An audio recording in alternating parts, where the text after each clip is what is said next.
لله رب العالمين والصلاة والسلام على سيد الأنبياء وخاتم المرسلين وعلى آله وصحبه ومن تبعهم بإحسان إلى يوم الدين. أما بعد فأعوذ بالله من الشيطان الرجيم. بسم الله الرحمن الرحيم. قال الله تبارك وتعالى: إنا أنزلناه في ليلة القدر وما أدراك ما ليلة القدر ليلة القدر خير من 1000 شهر تنزل الملائكة والروح فيها بإذن ربهم من كل أمر سلام هي حتى مطلع الفجر. وعن عبد الله بن عمر رضي الله عنهما أن رسول الله صلى الله عليه وسلم كان يعتكف العشر الأواخر من رمضان.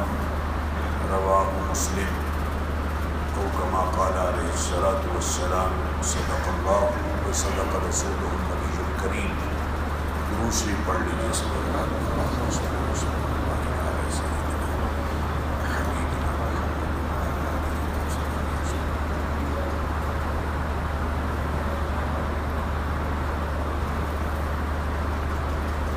محترم بزرگوں اور عزیز بھائیوں،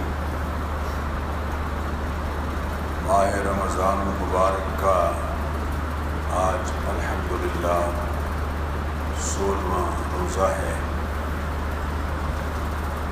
آج کے خطبہ جمعہ کے لیے کئی موضوعات اور عنوانات ہماری تاریخ کا حصہ ہیں. مثلاً غزوہ بدر ہے، فتح مکہ ہے، دونوں ماہ رمضان میں ہوئے. سیدنا علی کرم اللہ وجہہ کی شہادت کا بڑا سانحہ ماہ رمضان میں ہوا. ام المومنین سیدہ خدیجہ الکبریٰ رضی اللہ تعالی عنہا اور 2210 احادیث کا سرمایہ امت تک پہنچانے والی ام المومنین سیدہ عائشہ رضی اللہ تعالی عنہا کا انتقال بھی ماہ رمضان میں ہوا. اسی طرح OIC نے دسمبر 213 سے ترکی کی ایک سماجی تنظیم IHH کی تجویز پر تمام اسلامی ملکوں میں 15 رمضان المبارک کو یتیم بچوں کے دن کے طور پر منانے کا فیصلہ کیا. پاکستان کے سینٹ نے 20 مئی 2016 کو ملک بھر میں 15 رمضان المبارک یوم یتامہ منانے کا بل متفقہ طور پر منظور کیا. یونیسیف کی رپورٹ کے مطابق دنیا میں اس وقت 13 کروڑ 20 لاکھ بچے ماں باپ کو کھو کر زندگی گزار رہے ہیں. ایشیا میں 6 کروڑ کے قریب بچے یتیم ہیں. پاکستان کی 19 کروڑ کی آبادی میں 5 کروڑ بچے ہیں، جن میں سے 42 لاکھ بچے یتیم ہیں. الحمدللہ دینی تعلیم کی برکت ہے کہ 22 لاکھ سے زائد یتیم بچوں کی کفالت اور ان کی تعلیم و تربیت کا اعزاز ان کے خاندان کے لوگوں کو ہی حاصل ہے۔ نبی کریم علیہ الصلاۃ والتسلیمات نے فرمایا تھا انا وکافل الیتیم کہاتین، میں اور یتیم کی کفالت کرنے والا کل قیامت کے دن ایسے قریب ہوں گے جیسے یہ دو انگلیاں ایک دوسرے کے قریب۔ آپ صلی اللہ علیہ وسلم نے ارشاد فرمایا یتیم کے سر پر جب کوئی آدمی شفقت کا ہاتھ پھیرتا ہے تو جتنے بال اس کے ہاتھ کے نیچے آتے ہیں اللہ اس کے گناہ معاف کر دیتا ہے۔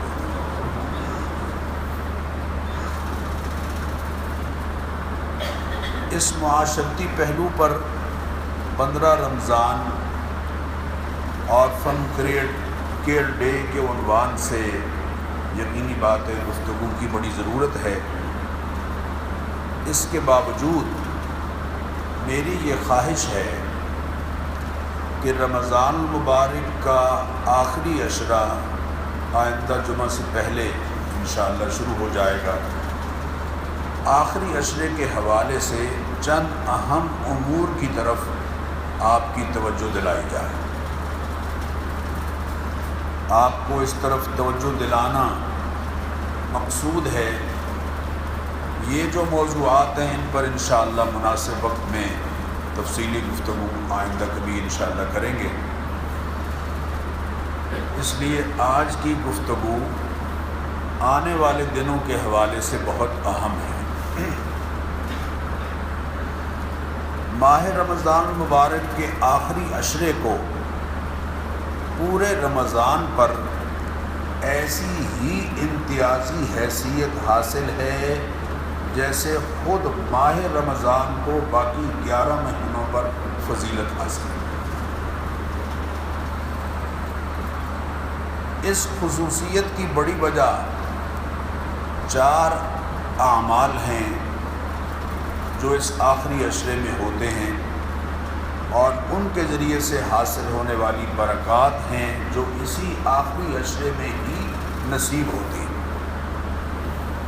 یہی وجہ ہے کہ نبی اکرم صلی اللہ علیہ وسلم اس آخری عشرے میں ماہ رمضان کے پہلے 20 دنوں سے زیادہ اہتمام کیا کرتے تھے۔ ام المؤمنین سیدہ عائشہ صدیقہ رضی اللہ تعالی عنہ فرماتی ہیں کان رسول اللہ صلی اللہ علیہ وسلم یجتہد فی العشر الاواخر ما لا یجتہد فی غیرہ، کہ نبی اکرم صلی اللہ علیہ وسلم عام دنوں کی نسبت عبادت الہیہ کے لیے آخری عشرے میں خوب محنت اور کوشش کیا کرتے تھے۔ ام المؤمنین سیدہ عائشہ رضی اللہ تعالی عنہ اس حدیث کی راویہ ہیں، فرماتی ہیں کان النبی صلی اللہ علیہ وسلم اذا دخل العشر شد مئزرہ واحیا لیلہ وایقظ اہلہ، جب رمضان مبارک کا آخری عشرہ شروع ہوتا تو نبی اکرم صلی اللہ علیہ وسلم کمر کس لیتے، کمر بستہ ہو جاتے، احیا لیلہ ساری رات جاگتے، وایقظ اہلہ اور گھر والوں کو بھی جگاتے تھے۔ بلکہ حدیث میں یہ الفاظ موجود ہیں کہ نبی اکرم صلی اللہ علیہ وسلم اپنی لخت جگر سیدہ فاطمہ الزہرا رضی اللہ تعالی عنہا اور سیدنا علی کرم اللہ وجہہ کے سیدنا علی کرم اللہ وجہہ کے دروازے پر دستک دیتے ہوئے یہ فرماتے تھے الا تقومان فتصلیان، کیا تم دونوں نفل نماز پڑھنے کے لیے اٹھو گے نہیں؟ یہ کہہ کر گزر جاتے تھے۔ اور میرے بزرگوں اور دوستوں، اہل خانہ سے اس جملے پر غور کیجئے، اہل خانہ کے ساتھ یعنی گھر کے افراد کے ساتھ یہ بڑی خیر خواہی ہے کہ ان کے سرمایہ آخرت میں اعمال صالحہ کی کثرت کرائی جائے۔ آخرت کا جو ان کا بینک بیلنس ہے اس میں خوب سرمایہ جمع ہو۔ ہمیں رات دن یہ فکر تو رہتی ہے کہ میرے مرنے کے بعد میرے اہل و عیال کا کیا ہوگا، اور اس فکر کو لے کے ہم رات دن مسلسل کوشش میں رہتے ہیں۔ میں نہیں کہتا یہ فکر ناپسندیدہ ہے، یہ بھی اچھی بات ہے۔ حضور اکرم صلی اللہ علیہ وسلم نے فرمایا کہ تم اپنے انتقال کے بعد بچوں کو اس حال میں چھوڑ جاؤ کہ وہ لوگوں کے سامنے ہاتھ پھیلاتے پھریں، اس سے بہتر یہ ہے کہ وہ اس صورت میں ہوں کہ تمہارے بعد اطمینان کی زندگی گزار سکیں۔ جائز سورسز آف انکم سے ان کے لیے یہ کوشش کرنا یقیناً پسندیدہ ہے، لیکن اس کے ساتھ ساتھ ہمیں اس کا اہتمام کرنا بھی ضروری ہے کہ میرے اہل و عیال کے مرنے کے بعد آخرت میں ان کا کیا ہو۔ یعنی یہ فکر اچھی بات ہے کہ میرے مرنے کے بعد دنیا میں میرے بچے کیسی زندگی گزاریں گے، لیکن اس سے زیادہ فکر اس بات کی ضروری ہے کہ میرے اہل و عیال جب انتقال کریں گے تو اللہ تعالیٰ کے حضور میں حاضر ہوں گے تو کس پوزیشن میں ہوں گے۔ چونکہ اللہ تعالیٰ نے قرآن کریم میں فرمایا ہے، یا ایھا الذین آمنوا، اے ایمان والو، قوا انفسکم واہلیکم نارا، خود بھی جہنم سے بچنا ہے اور اپنے گھر والوں کو بھی جہنم سے بچانا ہے۔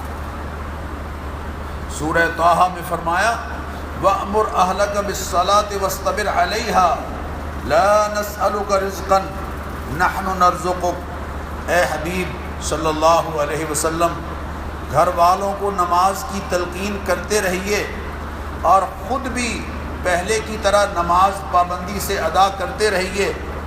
لا نسألک رزقا نحن نرزقک، تم ان کے روزی کے ذرائع بنانے کی فکر میں ساری صلاحیتیں کھپا دیتے ہو، حالانکہ روزی کا غم اور فکر تمہارا درد سر نہیں ہے۔ روزی رزق دینے والی ذات اللہ کی ذات ہے۔ یہ پوری امت سے بات کہی جا رہی ہے۔ موت اور رزق انسان کے تعاقب میں رہتے ہیں۔ الا ان نفسا لن تموت حتی تستکمل رزقها، خبردار بندہ اس وقت تک مرتا نہیں جب تک اپنا رزق پورا نہ کھا لے۔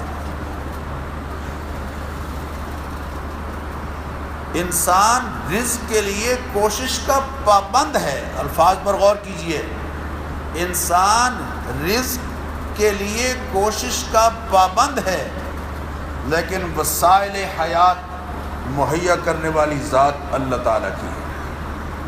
وَفِي السَّمَاءِ رِزْقُكُمْ وَمَا تُوعَدُونَ، آسمانوں میں ہے تمہارا رزق اور وہ جس کا تم سے وعدہ کیا جاتا ہے۔ فَوَرَبِّ السَّمَاءِ وَالْأَرْضِ إِنَّهُ لَحَقٌّ، آسمان و زمین کے رب کی قسم ہے یہ بات سچ ہے۔ مِثْلَ مَا أَنَّكُمْ تَنْطِقُونَ، ایسے ہی سچ ہے جیسے تمہارے منہ سے نکلے ہوئے الفاظ جو نکل چکے ہیں ان کا نکل جانا سچ ہے۔ ان الذین تعبدون من دون اللہ، جن کو تم اللہ کے سوا پکارتے ہو، لا یملکون لکم رزقا، وہ تمہارے رزق کے مالک نہیں ہیں۔ فابتغوا عند اللہ الرزق، رزق اللہ سے طلب کرو۔ میرے بزرگوں اور دوستو، ماہ رمضان کے آخری عشرے میں دن کے وقت روزہ رکھنے کے علاوہ چند اور اعمال بھی ہیں جن کی وجہ سے اس عشرے کی قدر و منزلت بڑھ جاتی ہے۔ اب اس طرف دھیان دیجئے خاص، اور مجھے یقین ہے کہ آپ کی توجہ ہوتی ہے، لیکن بس میں ایک طبی طور پر ایک اندر ایک جو کڑن ہے کہ کسی طرح سے اللہ کریم اپنے کرم سے میری بات آپ تک آپ کے ذہنوں میں بٹھا دے اور ہم اس پر عمل کرنے والے بن جائیں، شاید کسی کے عمل کرنے کے نتیجے میں ہماری نجات ہو جائے انشاءاللہ۔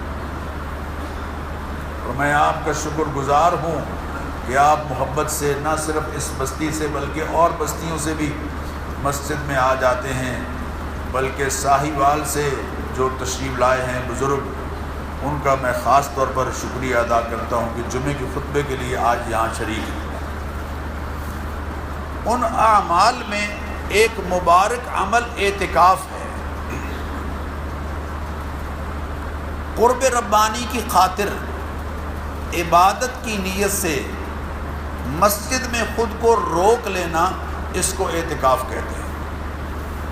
قرب ربانی کی نیت سے عبادت کی خاطر خود کو مسجد میں روک لینا، اسے عبادت کہتے ہیں، اسے اعتکاف کہتے ہیں۔ اعتکاف کی 3 قسمیں ہیں: واجب، سنت اور نفل۔ کسی مقصودی نیک عمل کو جس کی ادائیگی لازم نہیں تھی، خود قرب ربانی حاصل کرنے کے لیے اپنے اوپر لازم کر لینا، یہ نذر کہلاتا ہے۔ نذر ماننا جس کو آپ کہتے ہیں عام طور پر، کسی مقصودی نیک عمل کو جس کی ادائیگی لازم نہیں تھی، خود قرب ربانی حاصل کرنے کے لیے اپنے اوپر لازم کر لینا، یہ نذر کہلاتا ہے۔ اور نذر کو کسی چیز کے ساتھ عام طور پر ہمارے ہاں مقید کیا جاتا ہے کہ میرے بیٹے نے امتحان پاس کر لیا تو میں 4 نفل پڑھوں گا یا 2 پارے قرآن کریم کی پڑھوں گی۔ اگرچہ مقید نظر سے نبی اکرم صلی اللہ علیہ وسلم نے روکا ہے، یعنی پسند نہیں کیا۔ مثلا کوئی یہ کہتا ہے کہ میرا بیٹے کو اللہ تعالیٰ نے شفا عطا فرمائی تو بیمار ہے، تو میں 2 دیگیں پکوا کر غرباء کو کھلاؤں گا، اس طرح کی مقید نظر کو پسند نہیں کیا، بلکہ نبی اکرم صلی اللہ علیہ وسلم کا ارشاد، نہا رسول اللہ صلی اللہ علیہ وسلم عن النذر وقال انه لا يرد شيئا وانما يستخرج به من مال البخیل۔ حضور اکرم صلی اللہ علیہ وسلم نے منع فرمایا کہ اس طرح کی نظر مانی جائے، اور ساتھ ہی یہ فرمایا کہ ایسی نظر کسی چیز کو روکتی نہیں ہے، ہاں ایک یہ ہے کہ اس کے ذریعے سے بخیل کا مال اس کے پلے سے نکل جاتا ہے، خرچ ہو جاتا ہے۔ نظر مطلق ہونی چاہیے، مطلق، کہ یا اللہ میں تیرا قرب حاصل کرنے کے لیے اتنا کھانا تیری راہ میں دوں گا۔ یہ نظر، جو نظر مانی جائے، مسئلہ بھی سمجھیے، جو نظر مانی جائے اس کا پورے طور پر مکمل غرباء میں تقسیم کرنا ضروری ہے۔ اگر کچھ مقدار بھی گھر رکھ لی یا غیر مستحق لوگوں کو دے دی تو اتنی نظر ادا نہیں ہوگی۔ نظر مطلق ہونی چاہیے، پہلی بات۔ دوسری بات سمجھیے، اس کام کی ہونی چاہیے جو ہمارے دین میں مقصودی عبادت ہو، یعنی وہ عبادت مستقل مقصود ہو۔ بعض عبادات ایسی ہیں جو خود مقصود نہیں بلکہ مقصود کی طرف بندے کو لے کے جاتی ہیں، جیسے وضو عبادت ہے لیکن غیر مقصودی عبادت ہے۔ وضو کا مقصد نماز پڑھنا ہے جو مقصودی عبادت ہے۔ کفن میت کو کفن پہنا دینا یہ غیر مقصودی عبادت ہے، اس کا مقصد میت کو ایسے لباس میں لے آنا ہے کہ جس کے ہوتے ہوئے اس پر نماز جنازہ جائز ہو۔ اذان عبادت ہے لیکن غیر مقصودی عبادت ہے۔ اذان کا مقصد لوگوں کو نماز کی طرف لانا ہے جو مقصودی عبادت ہے۔ مسجد میں داخل ہونا عبادت ہے لیکن غیر مقصودی عبادت ہے۔ مقصودی عبادت کیا ہے؟ مسجد میں آ کے نماز کی ادائیگی، فرض نماز پڑھنا، عبادت مقصود ہے۔ لہذا بری امام کی چادر چڑھانے کی نیت، شہباز قلندر کے دربار پر جا کر دھمال ڈالوں گی میرا بیٹا ہوا، یا مادو لال حسین کے دربار پر جا کے چراغ جلاؤں گی، یہ حرام ہے۔ اس طرح کی نظر ماننا جائز نہیں۔ کیوں جائز نہیں؟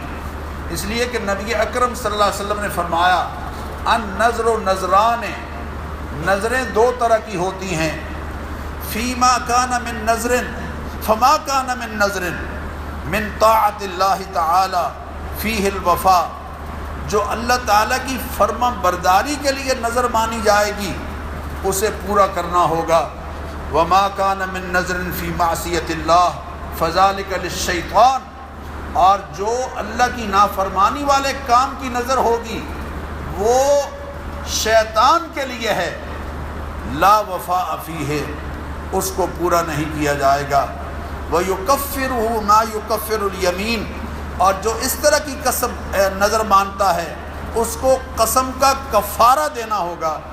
قسم کا کفارہ 10 مسکینوں کو صبح شام وہ کھانا کھلانا جو گھروں میں اوسطاً کھایا جاتا ہے، یا اگر نہ کھانا کھلا سکے تو 10 مسکینوں کو لباس پہنانا، یا اگر یہ دونوں طاقت نہ ہو تو پھر 3 دن کے روزے رکھنا ہے۔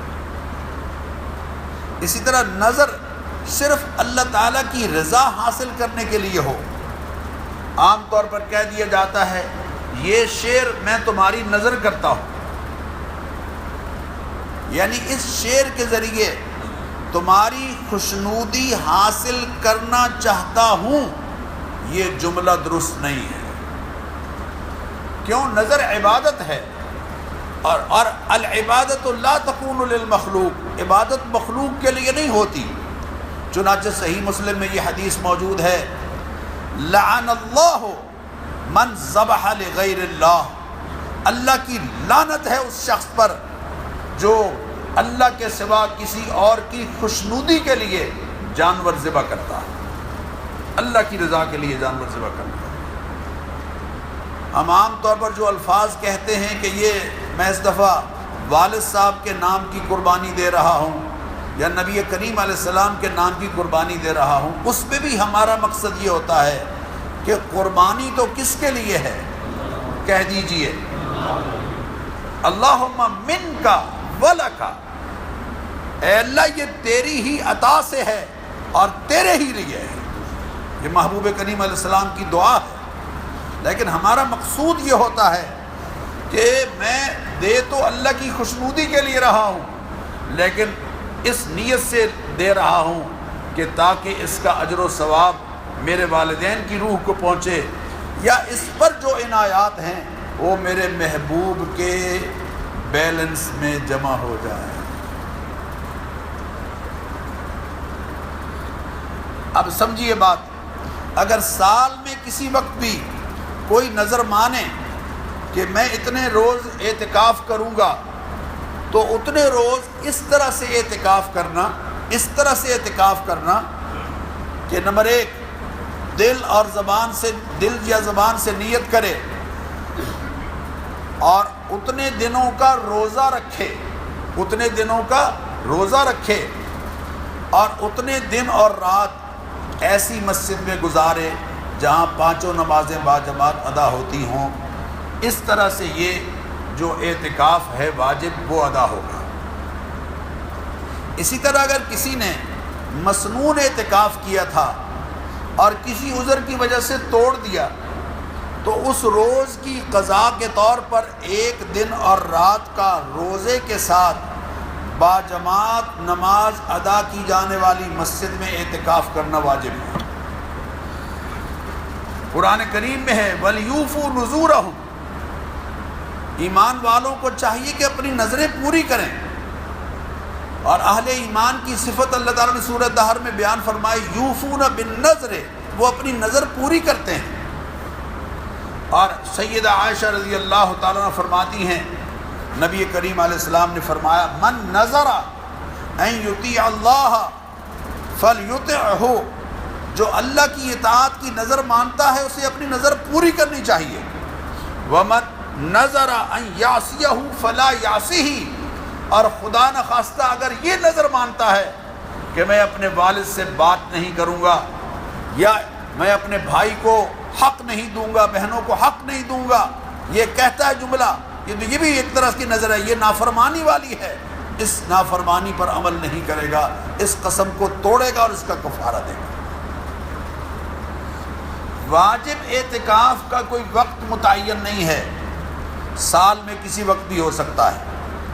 حضرت عمر رضی اللہ تعالیٰ نے نبی کریم علیہ السلام سے سوال کیا، کنت نظرت فی الجاہلیت ان اعتکف لیلۃ فی المسجد الحرام، یا رسول اللہ میں نے یہ نظر مانی تھی کہ میں مسجد حرام میں اعتکاف کروں گا، تو آپ نے فرمایا اوفی بنظرک، اپنی نظر پوری کرو۔ اور اعتکاف کی قضا سنت سے ثابت ہے، بخاری میں یہ حدیث موجود ہے کہ ایک سال نبی کریم علیہ السلام نے رمضان کا اعتکاف نہیں کیا، ثم اعتکف 10 من شوال، اور پھر شوال کے مہینے میں 10 دن کا اعتکاف کیا۔ دوسرا اعتکاف مسنون اعتکاف ہے، ماہ رمضان کے آخری عشرے میں 20ویں روزے کے دن سورج غروب ہونے سے لے کر عید الفطر کا چاند نظر آنے تک خود کو مسجد میں روک لینا، اس کو مسنون اعتکاف کہتے ہیں۔ یہ سنت کفایہ ہے، جس بستی میں کوئی ایک بھی نہیں بیٹھے گا ساری بستی گناہ گار ہوگی، اور اگر کوئی ایک بیٹھ گیا سب کی طرف سے یہ سنت ادا ہوگی۔ یہ اعتکاف مدینہ منورہ میں نبی کریم علیہ الصلاۃ والتسلیمات نے ہمیشہ کیا ہے۔ سیدہ عائشہ فرماتی ہیں ان النبی صلی اللہ علیہ وسلم کان یعتکف العشر الاواخر من رمضان حتی توفاہ اللہ ثم اعتکف ازواجہ من بعدہ، نبی کریم علیہ الصلاۃ والتسلیمات اپنے دار فانی سے رحلت فرما ہونے سے پہلے جب تک مدینہ منورہ میں رہے ہر سال اعتکاف کیا کرتے تھے، یہاں تک کہ آپ رحلت فرما ہوئے اور آپ کی ازواج مطہرات اس کے بعد اعتکاف کو انہوں نے اپنا معمول بنائے رکھا۔ حضرت انس اس حدیث کے راوی ہیں، فرماتے ہیں کان النبی صلی اللہ علیہ وسلم یعتکف العشر الاواخر من رمضان فلم یعتکف عاما فلما کان فی العام المقبل 10 اعتکف 20۔ ایک سال نبی کریم علیہ الصلاۃ والتسلیمات رمضان کا اعتکاف نہیں کر پائے، تو آئندہ سال جب رمضان آیا تو نبی کریم علیہ السلام نے 20 دن اعتکاف کیا۔ حضرت نافع جو حضرت عبداللہ بن عمر رضی اللہ عنہ کے شاگرد ہیں، وہ فرماتے ہیں کہ وقد رآنی ابن عمر المکان الذی کان یعتکف فیہ رسول اللہ فی المسجد، میرے استاذ محترم عبداللہ بن عمر مجھے وہ مقام دکھایا کرتے تھے جہاں نبی کریم علیہ الصلاۃ والتسلیمات مسجد میں اعتکاف کیا کرتے تھے۔ اور میرے بزرگوں اور دوستو، یہ اعتکاف مسنون اعتکاف بہت مبارک عمل ہے۔ اللہ کے حبیب فرماتے ہیں هو المعتکف هو یعتکف الذنوب، اعتکاف بیٹھنے والا گناہوں سے تو بچا رہتا ہے، مسجد میں آ گیا، بد نظری سے بچا، بہت سے اور ایسے گناہ جو سڑک پر یا گھر میں اس سے ممکن تھے، ان گناہوں سے مسجد میں آنے کی وجہ سے بچ گیا۔ وَيَجْرِي لَهُ مِنَ الْحَسَنَاتِ كَعَامِلِ الْحَسَنَاتِ كُلِّهَا، لیکن باہر جو لوگ نیکیاں کر رہے ہیں، جنازے میں شریک ہو رہے ہیں، بیمار کا پتہ لینے کے لیے جا رہے ہیں، اللہ تعالیٰ اس کو بیٹھے بٹھائے ہی وہ نیکیاں عطا فرما رہا ہے۔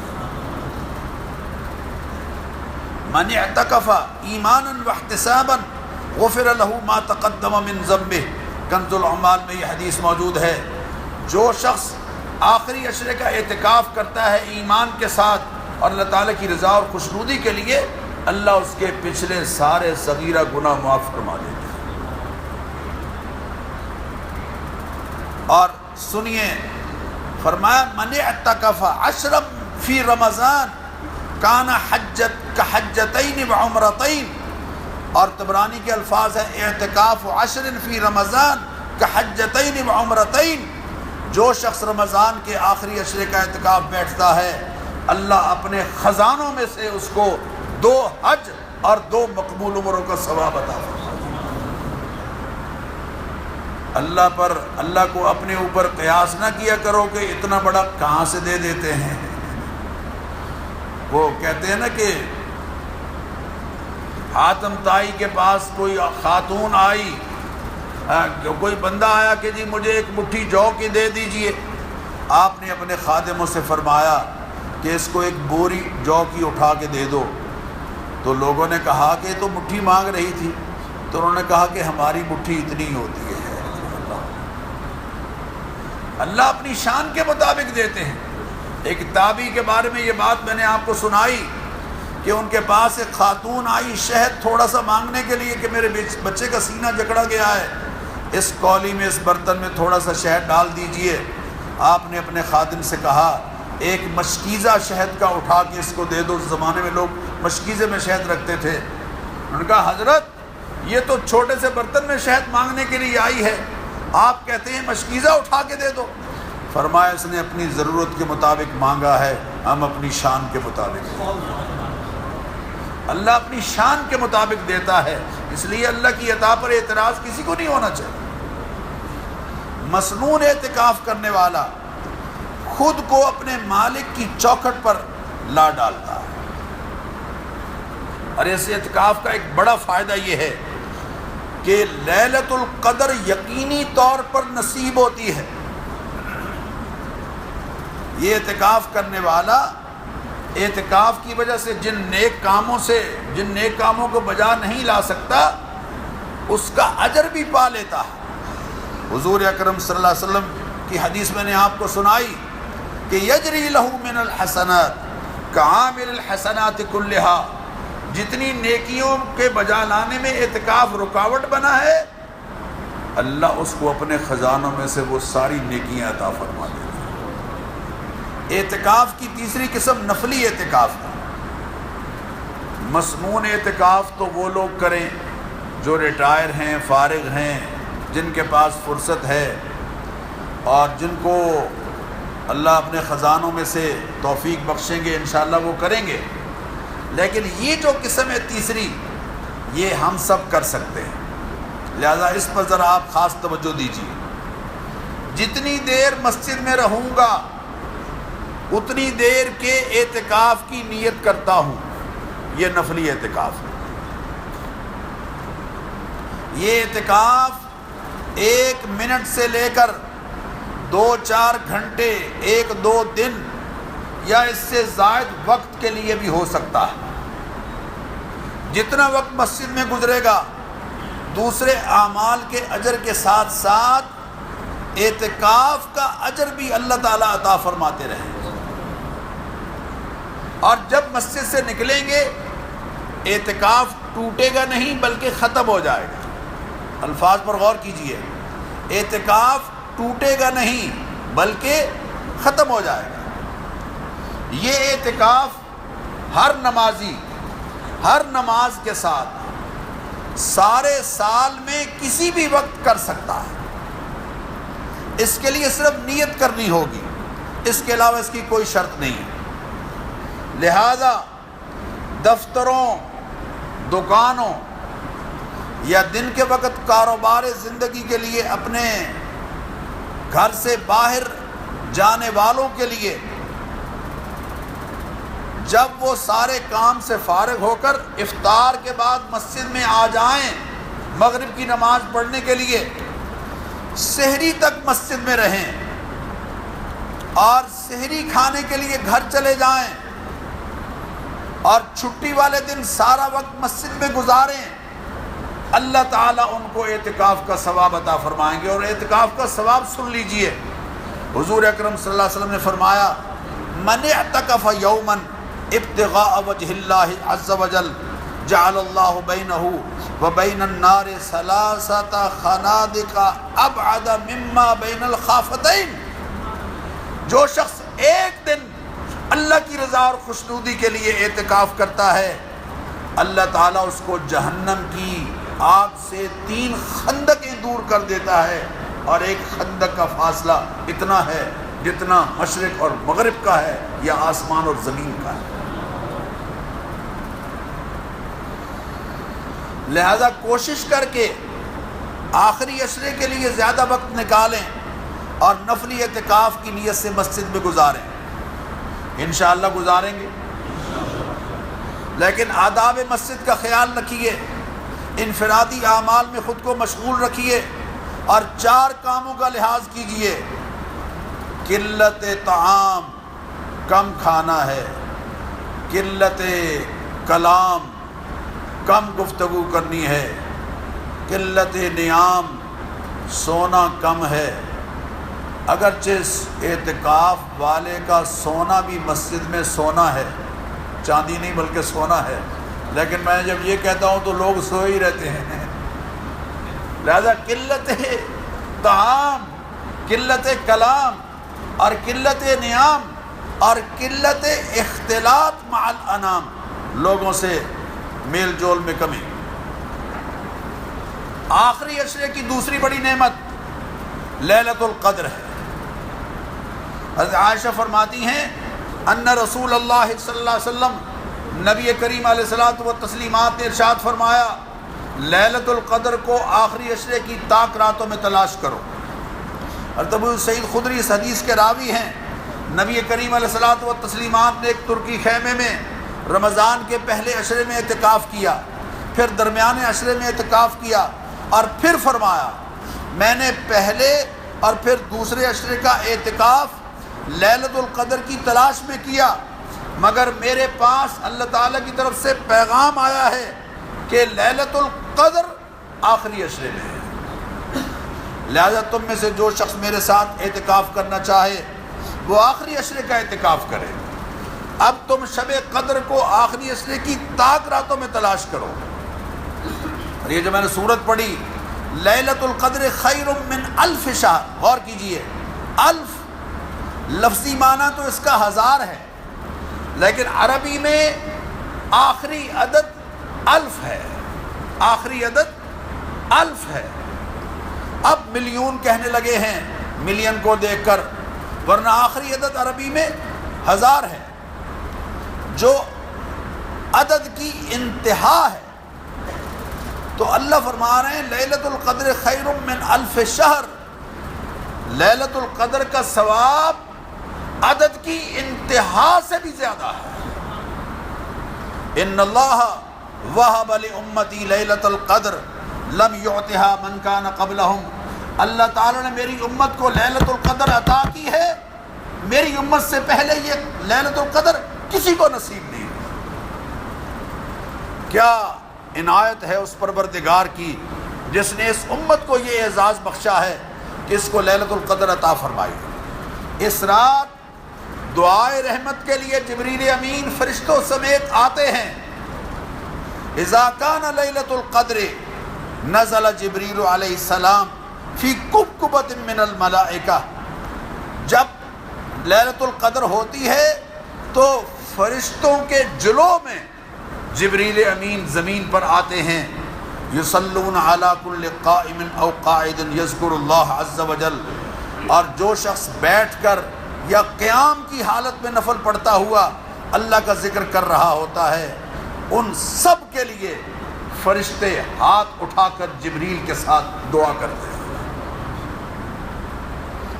اور بعض علماء نے لکھا کہ فرشتے مصافحہ کرتے ہیں، اور اس کی نشانی یہ ہے کہ بندہ پر گریہ اور نرم دلی کی کیفیت طاری ہو جاتی ہے. لہذا پوری کوشش کریں کہ ہمیں یہ رات نصیب ہو. کریں گے نا انشاءاللہ، کیونکہ نبی کریم علیہ السلام نے فرمایا من قام لیلۃ القدر ایمانا واحتسابا غفر له ما تقدم من ذنبه.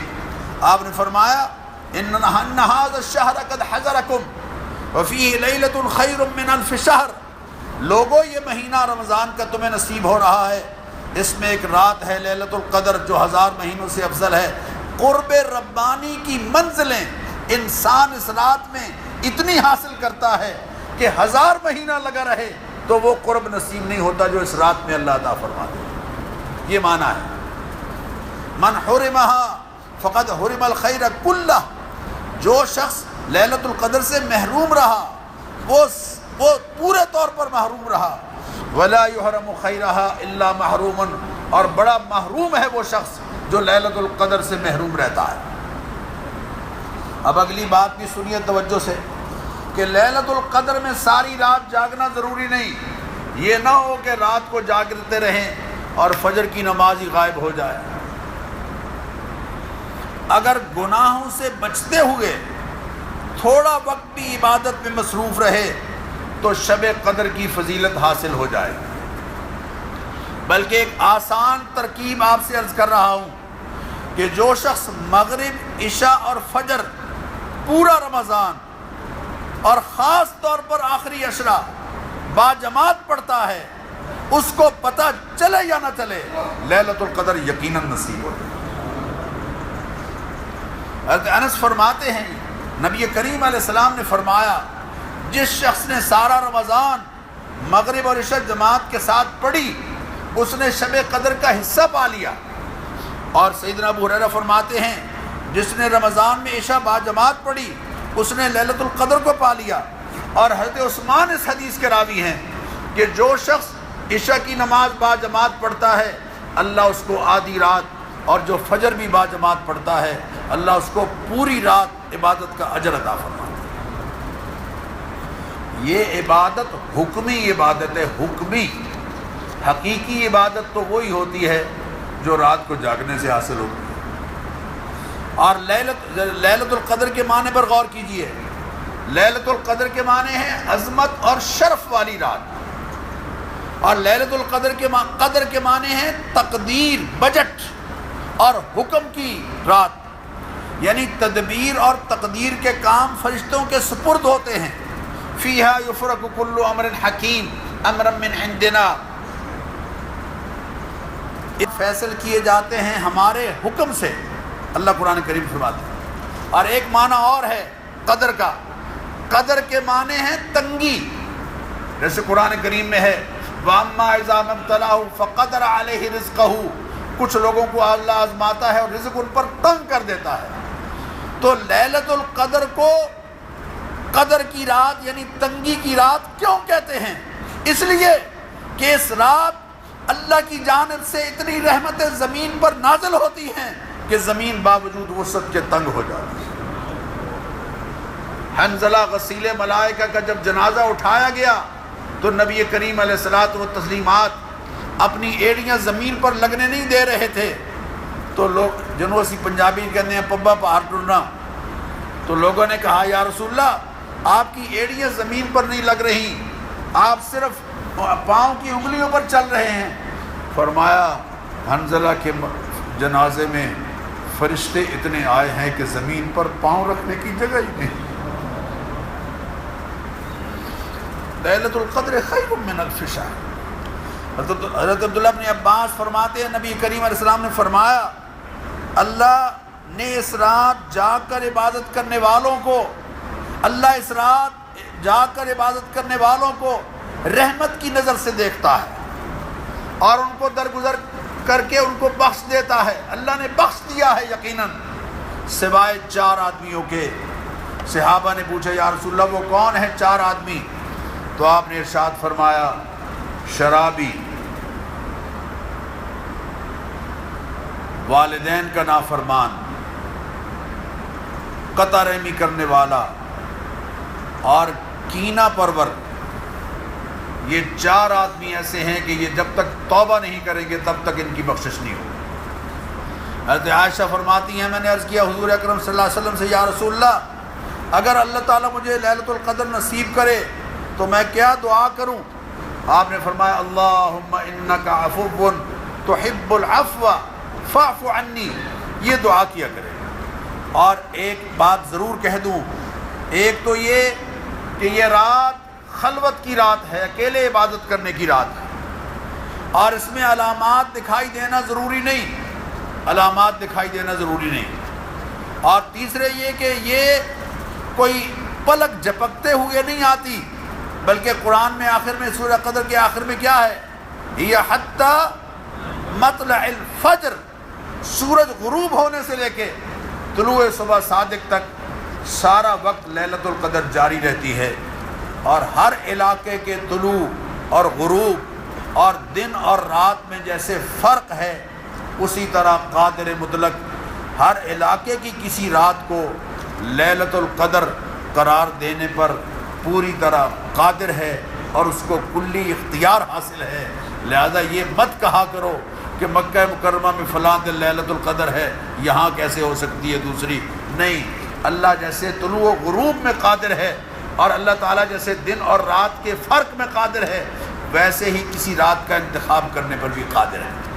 اور تیسرا اور چوتھا عمل، اس پر انشاءاللہ پھر آئندہ گفتگو ہوگی۔ آخر دعوانا